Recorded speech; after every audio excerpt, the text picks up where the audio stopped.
بینەر و بیسەرین کوردستان 24 دەمەوە باش بیت هیویا دەمێن خۆش و سەلامەت بووەت خازین خۆشحاڵ و بەختەوەرین جارێک دێن هاتی نەفدیداراوەین بەڕێز بۆ پێشکەشکردنا خەلەکە کادیش بەرنامەیە کوردی مادێن هوشبەر مرن و تاوان ددەمێکێدا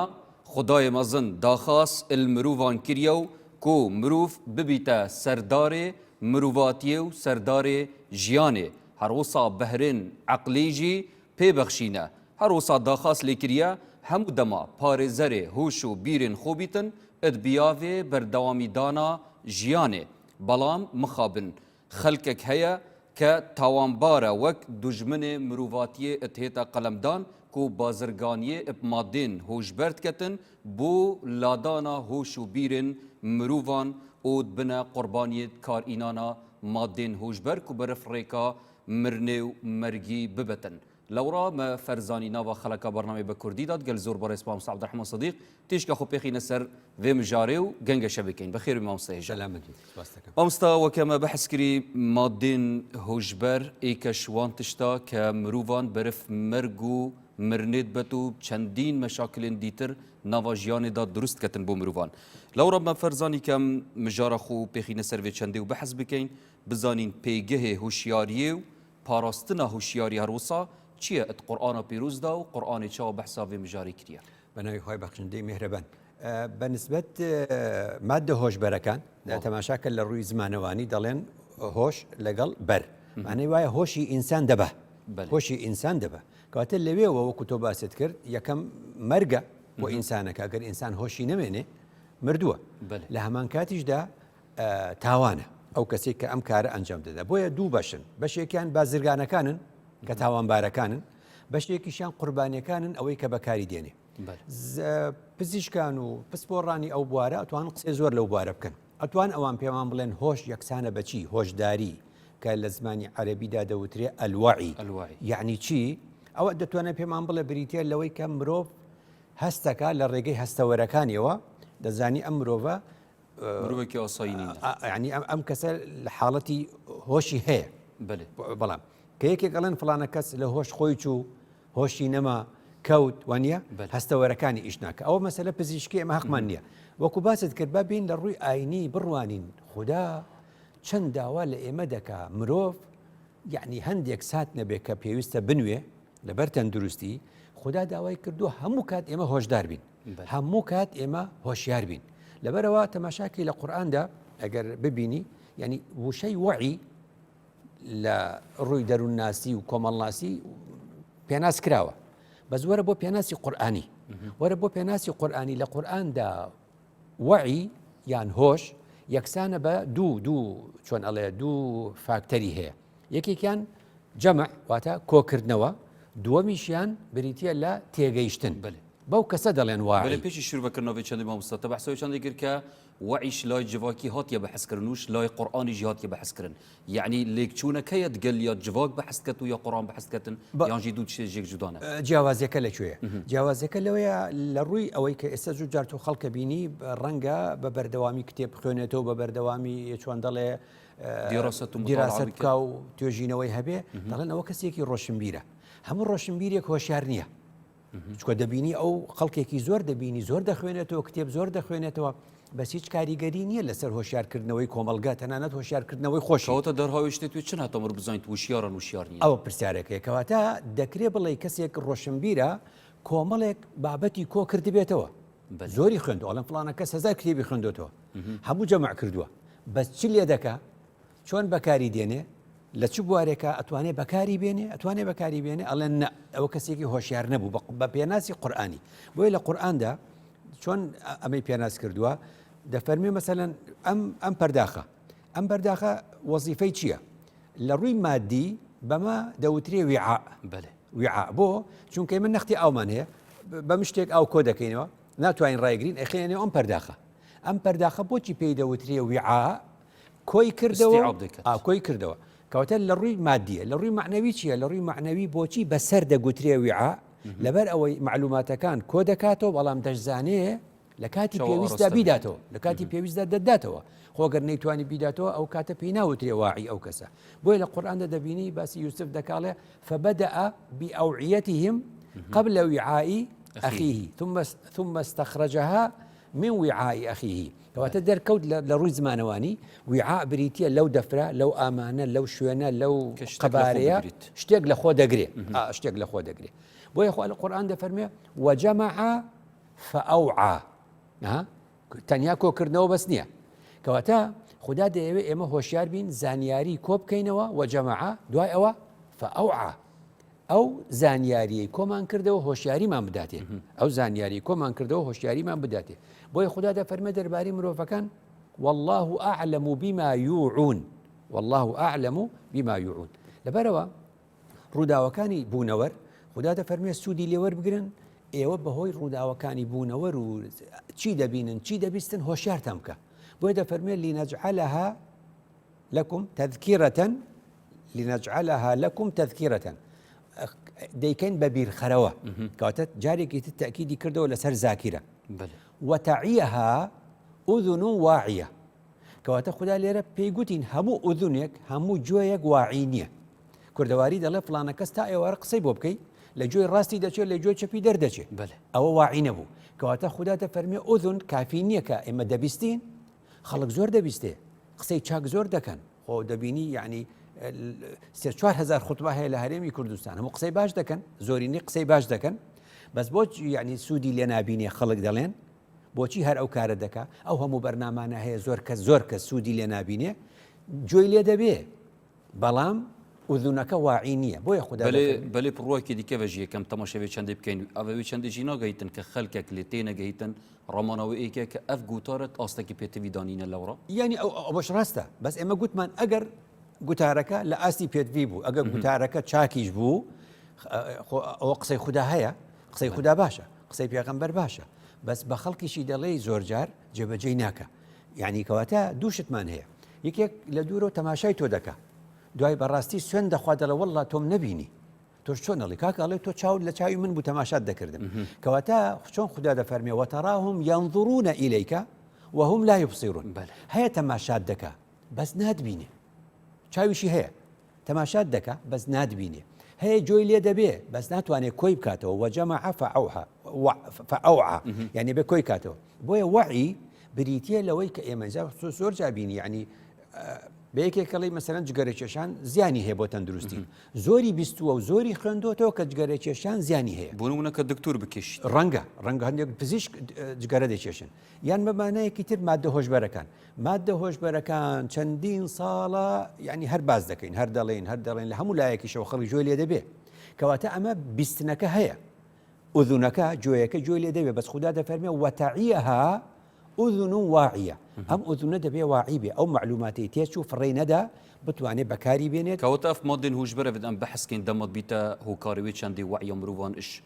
ناف بەتن ئانکو کێم بکەتن ئەرێ ئەڤە لادانێکە معنەویە یان ژیا جەستەییژی دگەلدایە بە تاکید ئەنجامەکان پێی گوتوین لە ڕووی جەستەیی زەرەری یەکجار زۆری هەیە بەڵام لە ڕووی واتایی و لە ڕووی چۆنەڵێ مرۆییشەوە زۆر زیانێکی گەورەی هەیە بۆیە بینی یەکێک لەو کارانی کە دوژمنانی کورد ئێمە وەکو کورد هەموو جا دەڵێم یعنی ئەبێ زۆر وریابین یعنی دوژمنانی کورد یەکێک لەو چەکانی کە دژی ئێمە بەکاری دێنن بریتە لە مادە هۆشبەرەکان دەتوانێت وا لە تاکی ئێمە بکات ئەگەر ئالوودەی بوو ئەو کاتە ناتوانێت وازی لێبێنێ کە نەیتوانی وازی لێبێنێ ئینسان دەکوژێ لە پێناوی ئەوەی کە دەستی کەوێت دزی دەکات لە پێناوی ئەوەی کە دەستی کەوێت بەڵێ مام ساگەر تەماشەوێکی جەنابێتەژی ڕەنگە دیت بیتن زۆر جارە کەسێن ئاڵوودەت بن وێ چەندێ دەما پرس پێتێتەکردن بۆچی تو وێ چەندێت کەیما نزانی بزەرارە بژیتن ئەو بارودۆخ و زروفی ئەس کەفتیمەت ناودا وەلمنکریە و ئەس وێ چەندێ بکەم ئەvە دویتە بەهانە ئەو بارودۆخە تووشی من و تۆش بووە هەمیشە گوتومانە بارودۆخێک هەیە کە پێی دەوتری هەرێمی کوردستان وانە ئەو هەرێمە هەمان گرفتی هەیە یان هاوڕێکانی ئەویش چەندین کەس وەکو ئەو گرفتەی هەیە ئەگەر ئەمە ڕاست بێ ئەو بەهانەیە ڕاست بێ دەبێ هەموو ئەوانەی دیژوایان لێبێ بۆچی ئێمەش زروفی ئاوا ناخۆشترمان دیوە لەو زروفانە وەمان لێ نەهاتوە بۆ پەنامان نەبردوتە بەرمادیکەواتە ئەوە ڕاست نییە ئەوە بێ ئیرادەیە ئێمە بەرنامەی ئێمە لەسەر چییە لەسەر ئەوەیە کە بە ئینسان بڵێین خدا ئینسانی بە جوانی دروست کردووە لەقەد خەلەقنا الئینسانە فی ئەحسەنی تەقویم خدا داوامان لێ دەکات جۆیەکانمان قسەی باشی بیست کۆی بکاتەوە کە کۆی کردەوە کارلێکی لێ بکە ئەو جا بەکاری بێنێ بۆ ئیمامی قورتوبی لە تەفسیری ئەم ئاەتە وتعيها أذن واعية ئەڵێ ئوذن حافظە يعني ئەو معلوماتە حفظ دەکە لەبەرەوە تۆ بڕوانە يعني خدا دەفەرمێ نوێش بکەن لە مەرحلەیەک لە مەراحیلەکانی تەحریمی خەمرا يعني خدا دەفەرمێ یا ئەیها الذین آمنوا لا تقربوا الصلاة وأنتم سكارى يعني ئەگاتە حدێک خدا خۆی بڵێ نزیکی حد نەک ناڵێ نوێژ مەکە ئەڵێ نزیکی نوێژ مەکەوە ئەگەر سەرخۆش بووی لەبەرچی حتى تعلموا ما تقولون کەواتە خدا چەند مەبەستێتی کە دەڵێت تۆ کە نوێژ دەکەی لە پێناوی ئەوە بوو بیرت تیژ بێ لە پێناوی ئەوە بوو هۆشت هەبێ بەس سەبارەت ئەوێتە پیرۆزکەویشتن ولا تقربوا الصلاة وأنتم سكارى ئەگەر نها کەسێک نوێژی بکات و هیچ ئاگەل خۆ نەبیت نەک بەرمادێ هۆشبەر بەر هەر ئەگەرێکی دیتر هەمان ڕامان بوو هەیە دەبان وەکو بڵێ لە ئەنجامەکەیە وەک یەکە بەس لە زیانەکانە وەک یەک نیە ناتوانانی بڵێ ئەگە یەکێک نوێژی کرد و لە نوێژەکەی ئاگای لە خۆی نەبوو بڵێ وەڵاوە وەکو مادێ هۆشبەری خوارد بێ نابێ ئەو تاوانی بۆ دروستکەین بەڵام ئەتوانی بڵێ خدا بۆیە نەیهێشت بە سەرخۆشی نوێژ بکەین چونکە فەرمووی حتى تعلموا ما تقولون تا بزانن چت بێژن و چ دەڵێن کەواتە وا چاکە ئێمەش وەختێ نوێژ دەکەین ئاگامان لێ بە چ دەڵێن لە واتاکانی تێبگەین و لە ماناکانی تێبگەین لەبەرەوە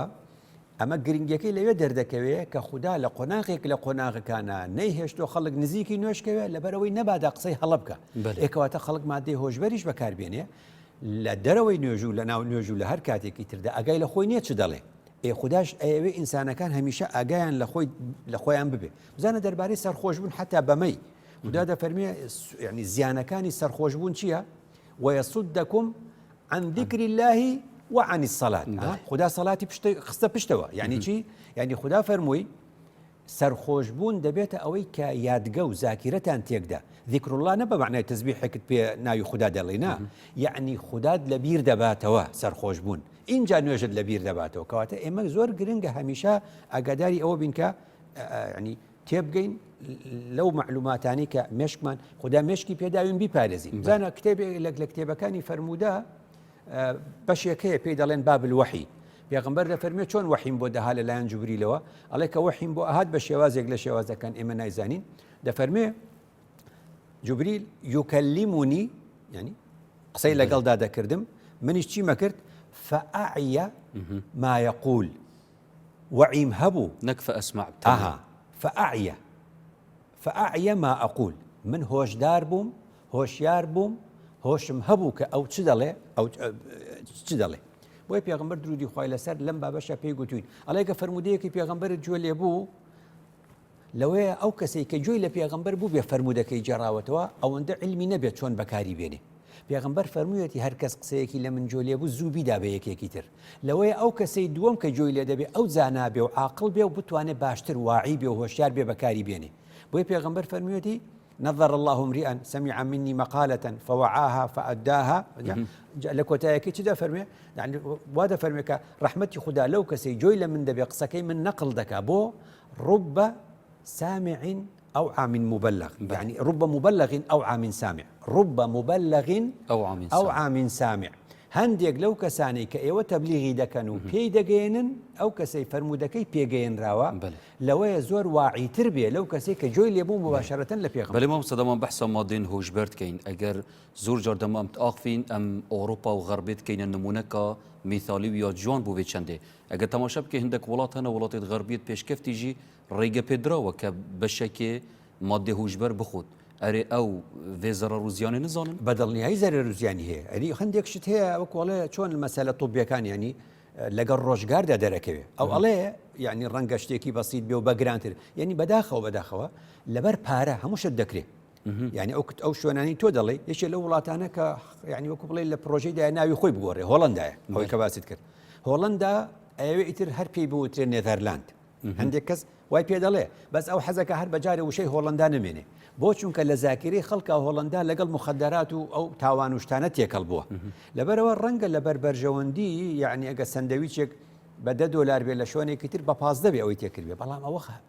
دوای بۆیان دەردەکەوێت ئالوودەبوونی خەڵک بە ڕێژەیەکی زۆر کەمیش ورد فێر دەبێت کە فێر بوو زیانێکی گەوری لێ دەکەوێتەوە لەبەرەوە ئەوش هەڵەیەکی گەوری بەێ دیسە ما بساکر بچینە جواتە عارف و زاناین کورد ئەریوان چاوە بەحسە هۆشیاریان نەتەوەی کریە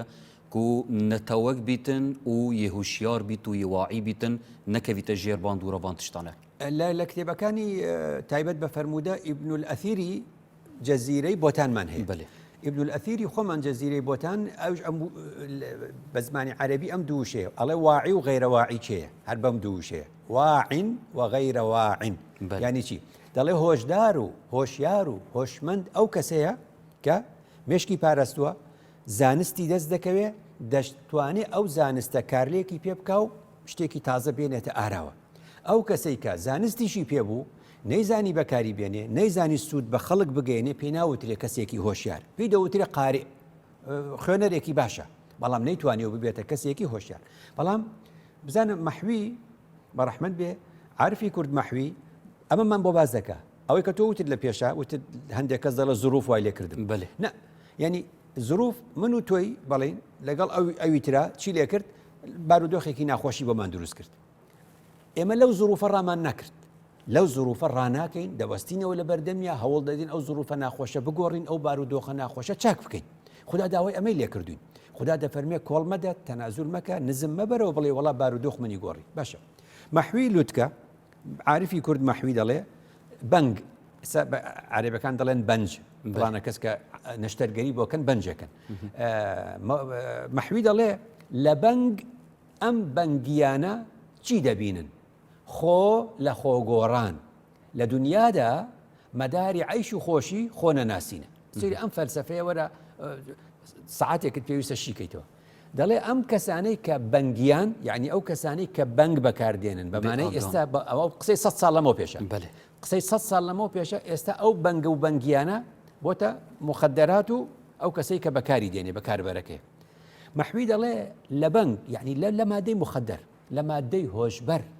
ئەو کەسانی بەکاری دێنن چ دەبینن یانی خۆ لە خۆ گۆڕان دەیەوێ خۆی لە خۆی بگۆڕێ مشکلەی هەیە گرفتی هەیە ئەو گرفت و مشکلی بە گرفت چارەسەر دەکە دەیەوێ خۆی لێ بگۆڕێ دەڵێ من فلانم ئاگام لە خۆمە کوڕی فلانم من ناتوانم هەندێک کاری ناپەسەند و ناشرین هەیە لە نێو کۆمەڵگە ئەنجامی بدەم یا ناتوانم لە دەست ئەم مشکلەیە ڕابکەم شەو ڕۆژ ئەم گرفتەم هەیە چۆن لە بیری خۆمی بەرمەوە با خۆم بگۆڕم چۆن خۆیە گۆڕێ ئەچێت مادەی مخدر بەنگ بەکاردێن کە بەکاری هێنا هۆشی نامێنێ کە هۆشی نەما چ دەکە هەرچی ئارەزوو لێ بدەیکە قسەی خراپ دەکات جوێن دەداشتی بێمانا دەکا ڕفتاری خراپ دەبێ گفتاری خراپ دەبێ کاری ناپەسەند و ناشرین دەکا تا ئەو کاتەی دێتەوە هۆشی خۆی دەڵێن ئەوجا دەزانێت چەند کاری خراپی ئەنجام داوە ئەمە جۆرێکە جۆرێکی تر کە نایەوێ ئەمە بکات هەمانە جۆری تر ئەگە بێوێ کارێکی ناپەسەند بکات چیەکە ئەو واقعە بەجێ دێڵێ مەسەن هەندێکەیە هەندێک هەرەڵێم هەندێک ڕەنگە بڵێ با بچمە هەندەران لە هەندەران دەتوانم لەوێ زۆر شت بکەم کەس نامناسێ لە کۆمەڵگە کەواتە دووشتمان هەیە خۆ نەناسینیشمان هەیە و خەڵک نەناسینیشمان هەیە ئەوەی کە دەڕوا دەڵێ لە دەرێ دەتوانم لە ئەوروپا هەندێک هەمونە هەندێک کاری ناپەسەند بکەم خۆ کەس لێرە نیە و کوردەواری نییە و بۆ نمونە ئەوە خەڵک نایناسێ بەس ئەگە لە کۆمەڵگەکەی خۆی بودەیە خۆشی خۆی نەناسێ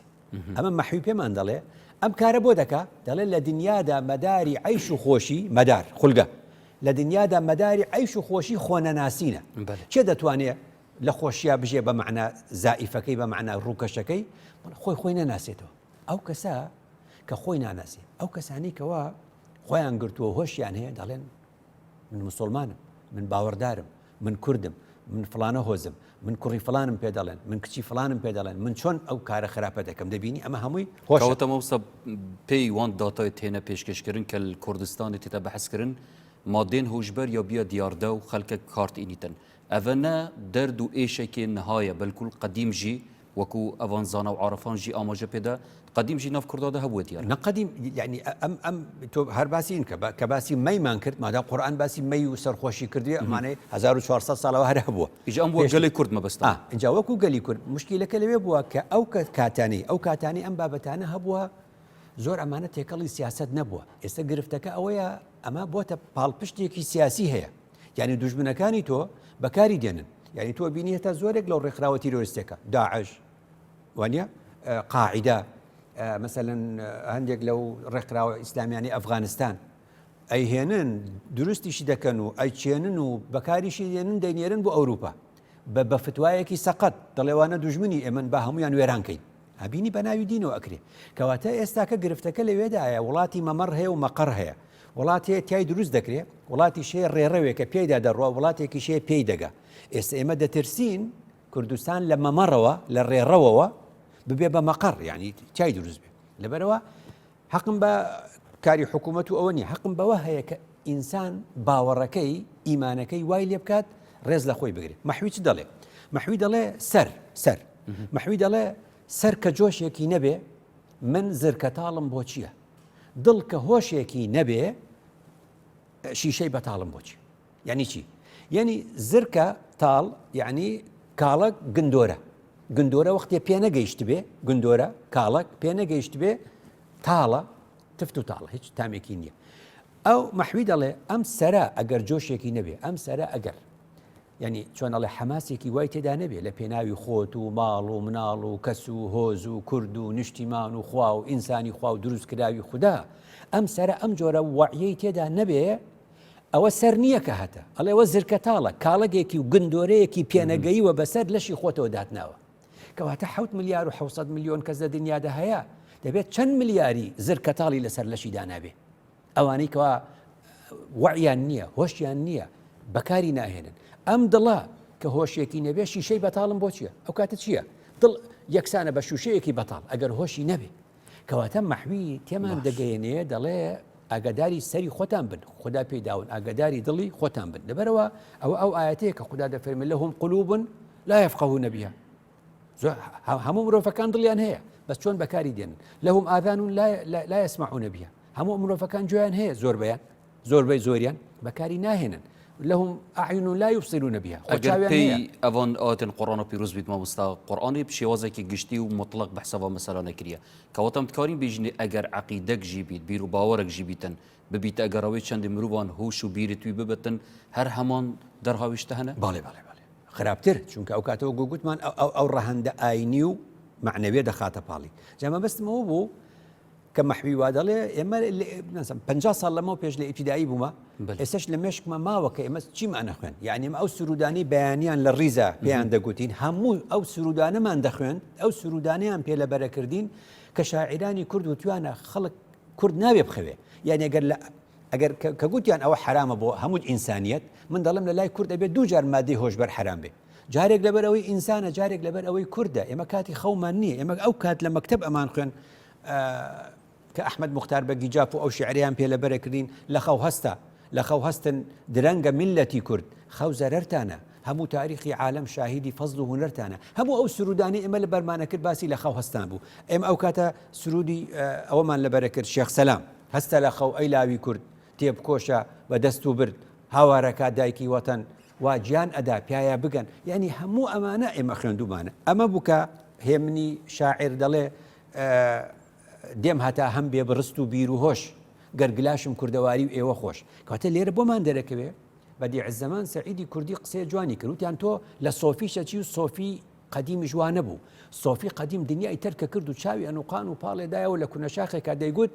خوا کەریمە و من لە حاڵەتێکی ئەوەم بێهۆشیم لەگەڵ خوددا بەدیع الزەمان سەعیدی کوردی وتی متەسەویفەکانی پێشی من چوونە ناو خوداپەرستی بە چاوی نوقاوەوە چاویان نوقاند بوو من دەچمە خواپەرستی بە چاوی کراوە دەبێ بزانم ینی ئەگەم لە خۆم بێ هۆشدار بوو هۆشیار بوو باش دەستێتت خوشمامۆستای بەڕێز دیسان مەدوێتم چینە شارên کوردستانیژی و پرسیار بهێتە ئاڕاستەکردن بۆڤان بەڕێزانە کە هیچت بێژن ڕاوسەرنجین هەنگو چەنە سەبارەتە مژاران بەحەستکەین مژارە مادێن هۆشبەر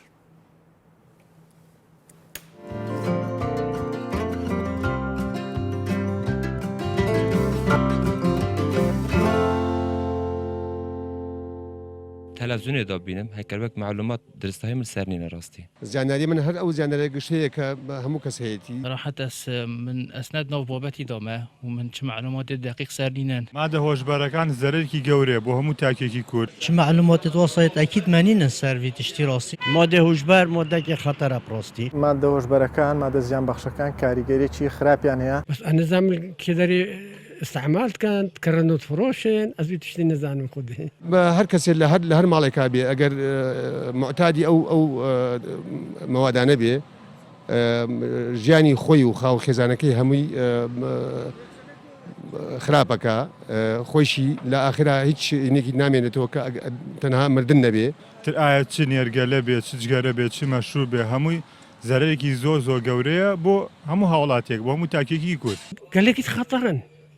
مثلا تو تاجر بي احتمال تبرتين دنتا باريتش دبستينين انت بكوجين ضراراويش فايده قال لك بترى مادە هۆشبەر خۆی لە خۆیدا شتێکە ینی بەڕاستی شیرازەی وڵات شیرازەی کۆمەلگا شیرازەی بگرا عایلات شیرازەی کەسایەتی ئینسان گشتی دەشێنێ مادە هۆشبەر شتێکی بەڕاستی هەتاڵی قێزەون خۆز بوو گەنجێتمە ئەم بێژینە هەمیچکۆ و کەس وی مۆدەی کۆرنەینیتم چه حالەتی و سەردۆنا چیتن هەر کەسێکی بێژی تێژی چمکی گۆبۆ فێلژی بوویە نەشێت پێلیتن دماهیۆوی سەر چنەیە ینی تێچیتنەوە مرۆڤ داوا لە حکوومەتی هەرێم دەکەم بتوانێت باشترین و قورسترین سزا بەسەر ئەم مادەیەدا بسەپێنێ بەڕاستی چکە ئەوە شیرازەی کۆمەلگاتێک دەدا شیرازەی ئەو جیلە نوێی تازە پێڕادەگاتێک دەدا لەوانەیە تا ڕادێک ئەو جیلەی پێش و ڕاهاتبێ لەگەڵ ئەو وەزعی پێش و ینی ئەو شتانەی نەبینیوە بەس ئەو جیلەی ئێستا لای ئەو شتێکی نامۆیە بەڕاستی هەروەها لەلایەنی مادیشەوە دەبێتەوەی کە مەسروفێکی زۆر بکاتەوە کەسێکە مدمین دەبێت بۆ مادە هۆشبەرانە ئەمەش دەرەر و زیان بەلایەنە چ جەستەیەکە دەگەێنێتن و چەوەی مەسروفێکی مادی بەلاش سەرڤەکاتن کە لەوەی کە لەو مادە زیان بەخشانە هندی مادیتی مەتوەگیت بژن فلمۆدا و تەلەڤیزۆنەدا تشتەمە گولێ بووی مەودی بووی و خەتەریەوەتەوەژی هەندی تو بێژی گەلەکە بەرنامەیە دانرێ میکانیزمە دانرێ بۆی بەرگری لێ بکرێ نێتە وڵاتەوە بو خطر جلك خطر جلك المفروض تشتكي على تشيكري ويجوا حالة مخدرات خطرة نشم بتعاطيها يعني نصيحته بو خالك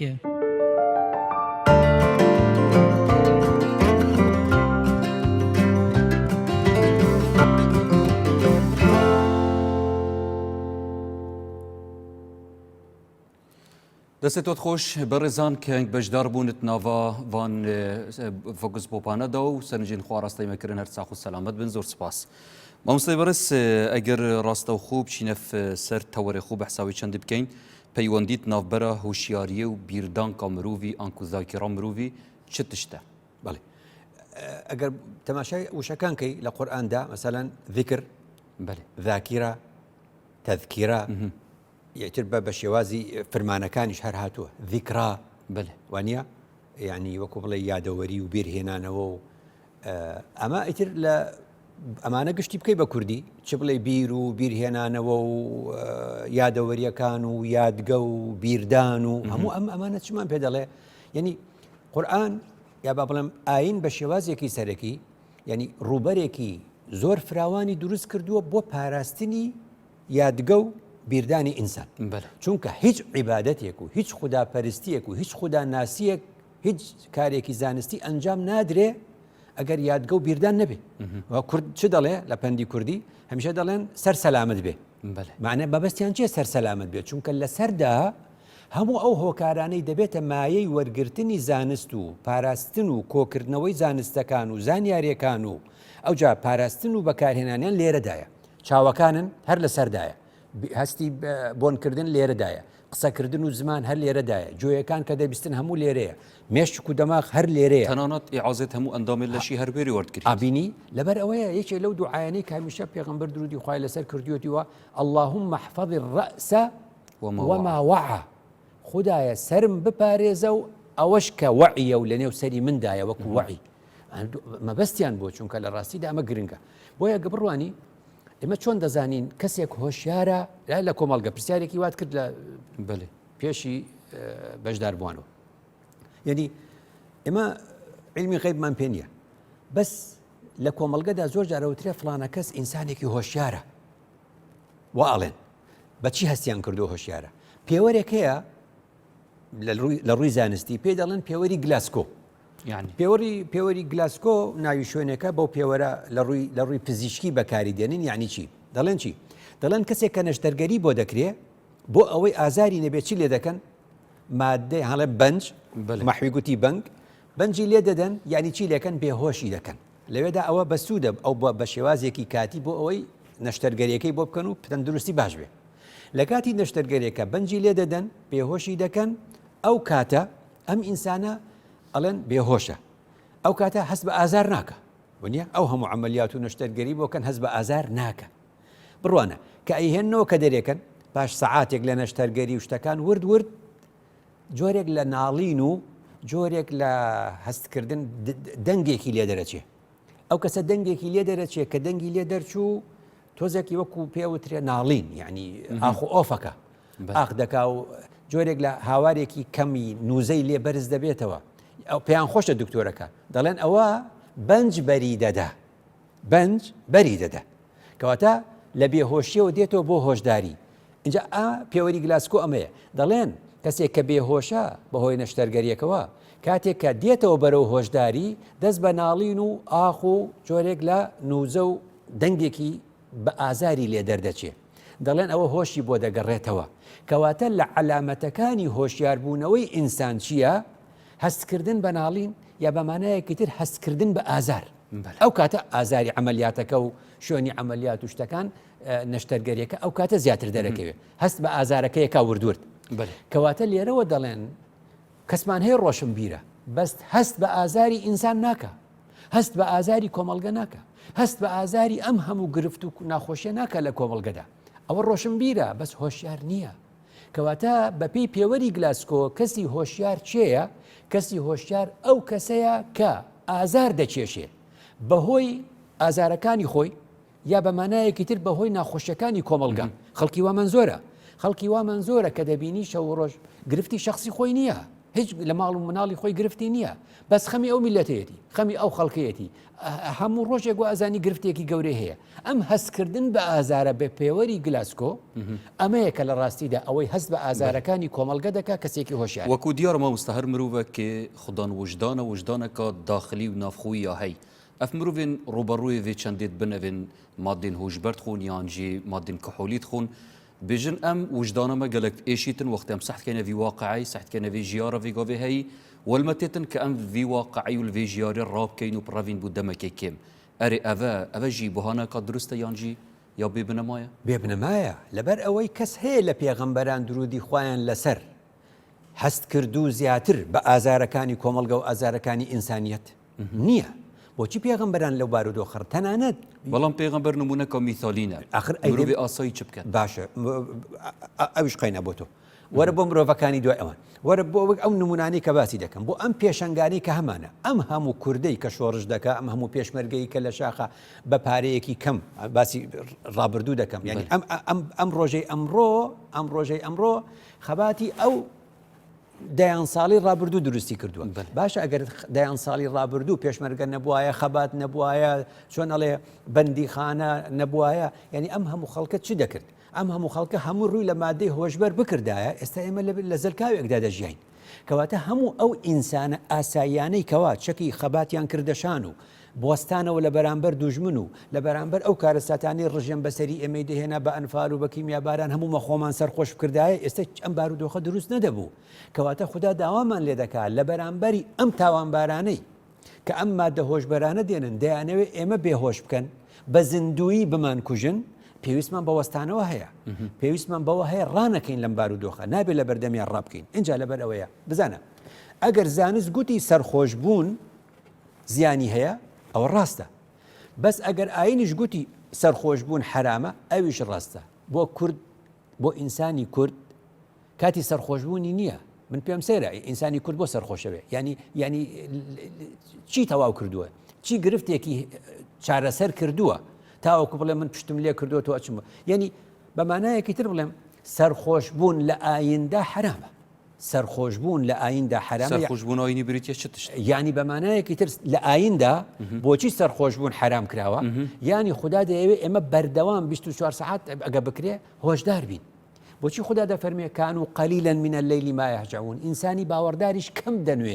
کەم دەنوێ لەبەر چییە مەبەستەکە لەبەر ئەوەیە ئەوەندە گرفت زۆرە ئەوەندە پێویستیمان بە کەسی هۆشیارە بێ 24 ساعتە ئێمە هۆشیار بین یعنی ئاگداری بارودۆخی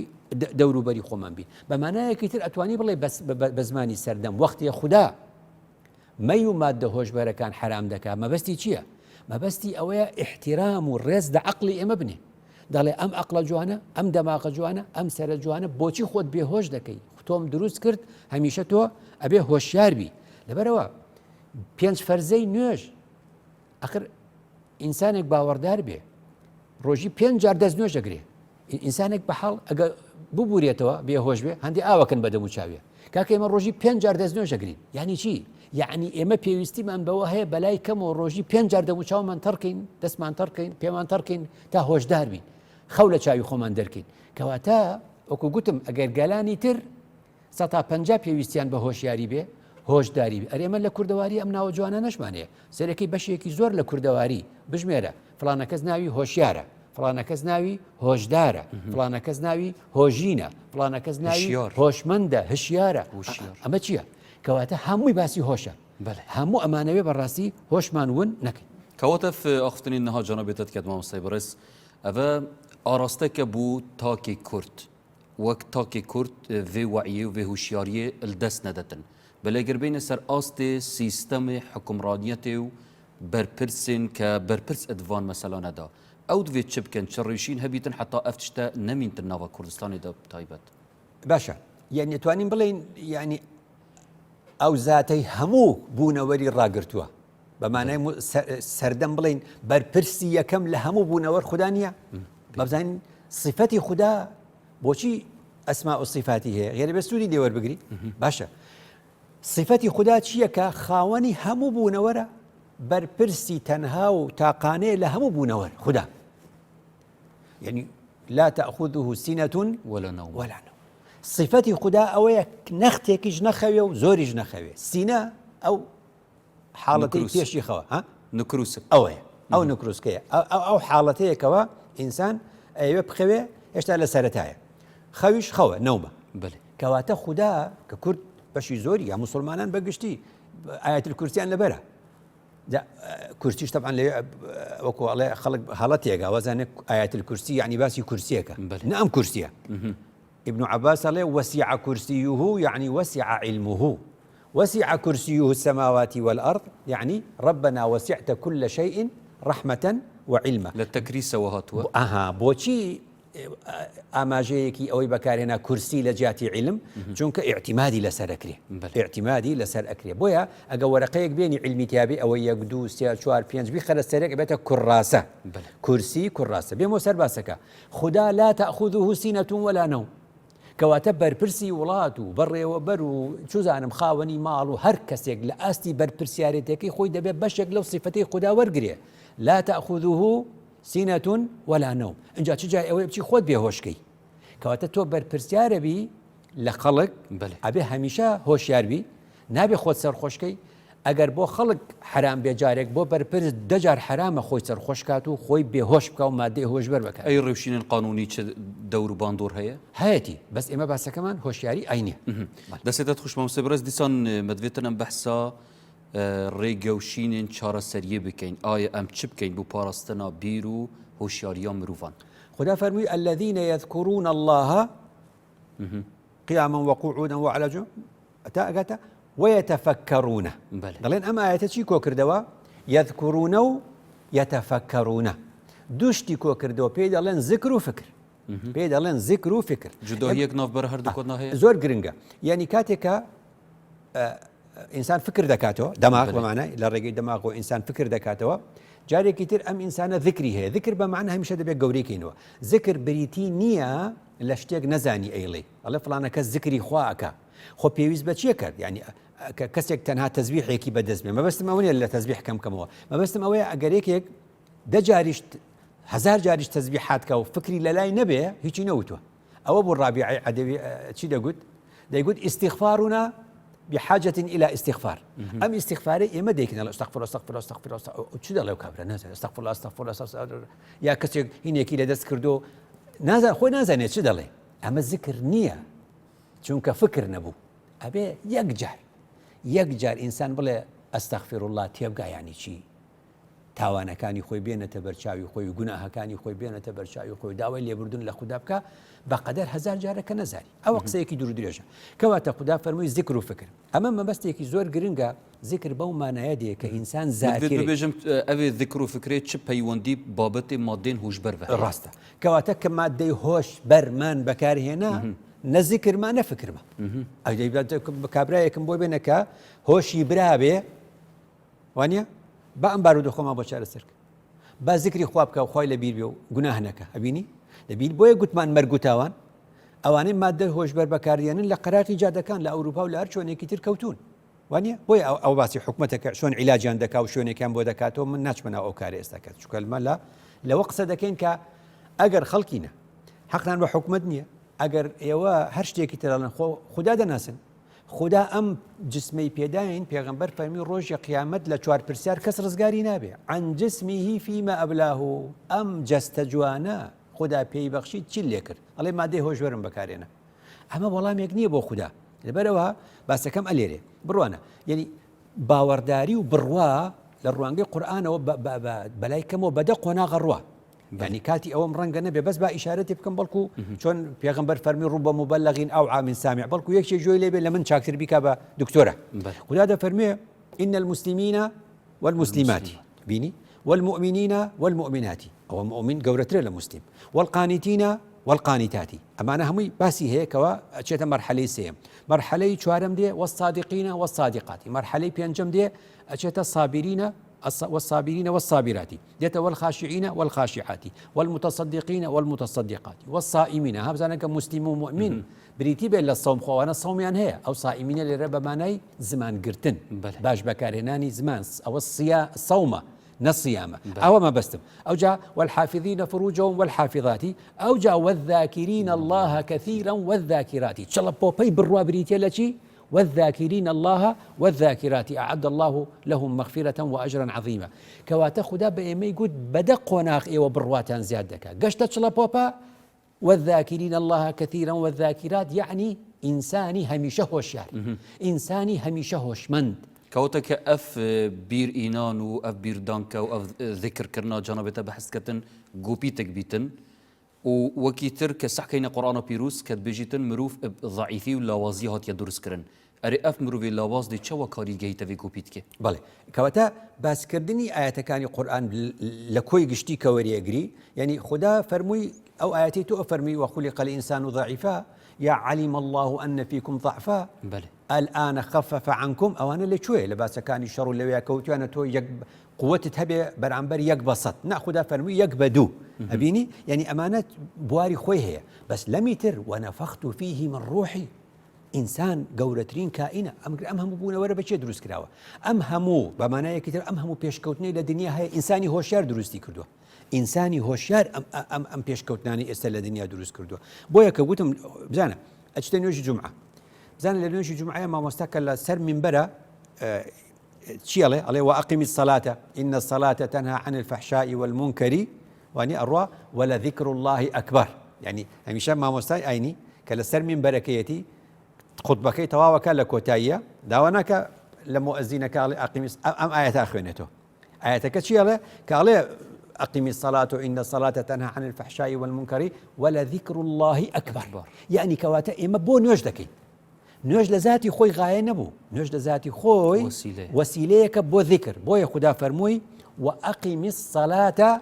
لذكري يعني بو أوي من دبير بيتوا كواتا زور قرن قال نوج أبزاني حتى تعلموا ما تقولون إما تشد الله تشد بيجين لهمان كاتش دا بو بيرخصنوي دورا كواتا در كوت إنسان لبر أو رزيك خدا لا إنساني ناوو لمشكي إنسانو لهوشياري إنسانو لا يدقو شون الله يدا شون الله ذاكري إنساني ناوا نايو أم إنسان نا هوشيار به لبروا باورداري وامان ليدكا كبلين خدا پرستی خوشويستيا لپالشي دا خدا پرستی هوشمنديا أبيني أجر إنسان هوشيار نبي وهوشمند نبي وانيا لو كاتاني كا سرخوش دەبێ ناتوانێت خدا بیت لە بیر بێ و بیپەرستێ لەو کاتانەی کە دەنوێ هەتا لەو کاتانە هیچی ئەگای لە خۆی نییە لەو کاتانەیە لەو کاتێک کە دەمرێ کەواتە چ مردن و کورد دەڵێ خەو برای مەرگە خەو برای مەرگە ئەی سەرخۆش بوون و ئەی مادەی هۆشبەر خۆ ئەویش هاتە پاڵی کەواتە مەرگ و چۆن ئەڵێ نووسن و مادەی هۆشبەر بوونەوە بەیەک بۆیە شاعیرانی کورد هەمیشە داوایان لەگەلی کورد کردووە نەنوێ ئەڵێ کاتی فرمانە کورد نابێ بنوێ بله گوتنەکەی مام سەدبێژن خدای مەزن هەمی تشت ئافراندینە و دروستکردنت ئینانەت هەبوونێدا بگرە سروشتی و حتا دگەیتە مرۆڤ و عەرد و عەسمانە و هەمی تشتێکێ و هەر شتێکی دروست ژی کردبیتن حکمتێک و فەلسفەک الپش هەیە ئەرێ بۆچی ئەف تشتێنها زەرەر بەخش زیان بەخش کە دروستکراوێت خودێنە بچمە رەم و بچمە بەست و بچە فەلسفە هاتینە دروستکردن و جارێک دن مرۆڤ پێ مبتەلا ببنەوە ڕەنگە بچی بگەڕێ وێنەی چۆن ئەڵێ چەند سەد ساڵ لەمەوبەر بدۆزیتەوە یەکێک دایانێت دانی هەڵکێشن لە ئەوروپا هەیە ئەم وێنانە بدۆزەرەوە بزانە 500 ساڵ لەمەوبەر ویستبێتیان دانی یەکێ بشێشنەوە چۆن وای لێ بکەن هیچ مادەی هۆشبەریان نەبوو ئەو کاتە سەریان خستۆتە نێو ئاسنێکی خڕەوە و چەکوشێکی قورسیان پێکێشاوە بەو دەنگە تۆزێ ینی کاس بووە ئەتر ئەگای لە خۆی نەبووە کەواتە بەنج چەند بەسوودە ئەم هەموو نەشتەرگەریە بۆ ئینسانەکە شوێنی بەکارهێنانەکەی کوێیە شوێنی بەکارهێنانەکەی بەنج و مادەی بێهۆش و بێهۆشکار کوێیە ئەم هەموو ئینسانە ڕۆژی چەند سەد نەشتەرگەری لەم وڵاتی ئێمە دەکرێت چەند هەزار نەشتەرگەری لەم دنیاەدا دەکرێت ئەم ئینسانانە ژیانەکرێتەوە بەبەریان بەهۆی سوودەکانی مادەی بێهۆش بۆ ئەو بوارە بەڵام کە تۆ هۆشداری کە نەخۆشنی دەی بەکاری دێنی خۆت بێهۆش دەکەی ئەبیتە گرفت بەسەر ماڵ و منداڵ و تەلاقدان و چوزانم پەلاماردانی خەڵکو و ئیدی زۆر گرفتی ناشرین ئەمانە بەلێگەلێک جەرما مستەم بێژین و دەستپێکە بەرنامەژی دامە ئاماژەداوی چەندێ کە خودێ مرۆڤ وەکو بژنێت تەکریم کردیە مەزن کردیە ئەبدانە عقلی کە عقلێک بەخشیەوی مرۆڤی ئەگەر هەموو مرۆڤێک خدانێوی عقلەی بیت و خودی بەخشی بیتە مرۆڤی ئەرێ بۆچی ئەف عقلە پێویستی ئەبدێتکردن و تەفعیلکردنیە بۆچی خودی تەعاڵە بخۆ مرۆڤ وەسە دروست نەکریە کە ئەبدێت بیت و یواعی بیت و پێویستی پێ شتێکی تر نەبە لیەبلووەکم ئەیوکم ئەحسەن و عەمەل وەکو ئەوە وایە کوتمان ئەگەر خوددا هەمووی وەکو یەک دروست کرد بە ئیدی هیچ مەجالێک بۆ اختیبار نابە خوددا مێشکی ئینسانەکانی وەک یەک پێمان داوە بەێ والله أخرجكم من بطون أمهاتكم لا تعلمون شيئا کە ئێمە دەرچوین مادەیەکی خامی سپیە کەواتە ئەوە خۆمانین پێویست بەوە دەکا خوددا داوای بۆیە ئەو کەسەی شەو تا بەیانی ناخەوێ ئەخوێنێتەوە شت دروستەکە شت ئەهێنێ شت ئەبا و شت ئێنێ هەل يستوي الذين يعلمون والذين لا يعلمون بێگومان نە کەواتە تۆ مادەم مامۆستای قوتابیەکانی خۆتت بۆ وەک یەک لێ نەکرد هەمووی وەک یەک بێت تۆ کە ناوت نەزیرە مامۆستای خۆت دەرسەکان بە قوتابیەکانت دەڵێیتەوە هەر تۆی بود نەدوتەوە کە ئیمتیحانیان دەکەی دەرەجەکان جیاوازە قەتای تۆ نەبوو خۆ هەمویان لە تۆیان بیستووە بەس ئیستعدادی ئەوان جیاوازە یەکێ نووسووە یەکێ بە جۆرێکتر لە کۆتاییەکە بڵێم کاتت ماوە بڵێ پێغەمبەر درودی خۆی لەسەر پیاوێک کاتە لای فەرمووی یا رسول الله لقد كثرت شرائع الإسلام علي إسلام زۆر فراوان بوو يعني نازم من لە چۆ دەست پێ بکەم يعني ئەوەندە فراوان بوو فدلني على شيء أتشبث به يعني شتێکم پێ بڵێ ئەوە بکەم دەست پێوە بگرم فەرمووی لا يزال لسانك رطبا من ذكر الله کەواتە دەرکەوت وأقم الصلاة لذكري ولذكر الله أكبر ئەو پیاوەش کاتە لای پێغەمبەر دەفەرموێ حتى يعني لە هەموو ساتێکە زمانت تەڕ بێ بە ذکری خوا يعني هەموو کاتێک خودات لە یاد بێ ئەخەکە جان ئینسان هەموو کاتێک خودای لە یاد بێ چی بێ ئەبێ هۆشمەند بێ هۆژین بێ هۆشیار بێ ئەف مرۆڤێ نموذەجیەوێ جانەوێتە بەحس کرد کە دەوێت مرۆڤی ڤی ڕەنگەی بیتن ئەڤە وەکو بێژنێ سەر ژینگەهێت مینتەوە بۆ نمونە ئەف ژینگەها نەها ئەم ڕۆژهەڵاتە ناوین ژین و کەسێک ڕۆژ ئاوای بژیتن دوو ژینگەن لێک جدانە ڕەنگە وێرە فەرەهەم بیتن کە بشێتن عقلێکی ئەکتیف و کارا و وعیەکە دروستە بیت بەڵام وێرە نە ئەرێ تاوان دەکەویتە سەر تاکی یانجی السەروان هوکار و فاکتەرێن دیترە ئینگلیز دەڵێ ینی سەبجێکتە و ئۆبجێکتە یان عەرەب دەڵێ زاتی و مەوزوعی ئێمەش دەڵێن ینی هۆکاری خودی و بابەتی ینی هۆکاری خودی خۆمانی هۆکاری بابەتیش دەور و بەرمانە کەواتە ئەمە بابەتێکە وەکو گوتمان وەزارەتی تەندروستی ئەبێ ئیشی تیا بکە وەزارەتی ناوخۆ و سنوورەکان ئەبێ ئیشی تیا بکە پۆلیس ئاسایش دەبێ ئیشی تێدا بکە وەزارەتی کار و کاروباری کۆمەڵایەتی کە کاری دۆزیەوە بۆ خەڵک تووشی خەمۆکی نابێت تووشی بێکاری نابێ ئەمە ئیشی 20 وەزارەتەکەی وانە یعنی ئێمە لێرە وەکو ڕۆشنبیریەکی ئاینی چ دەڵێن وەکو ڕۆشنبیریەکی ئاینی دەڵێن ئەگەر بارودۆخیش ئاها بوو ئەگەر کاریش لە ساتە وەختێکدا نەبوو ئەگەر زروفیشمان ناخۆش بوو بۆچی خەمەکە بکەین بەدە خەمیتر و ئێمە خۆمان بۆ بێهۆشکەین بۆ ئەو واقعە نەگۆڕین بۆ بەرەو چاکتری نەبین خۆ ئەگەر هەر هەمومان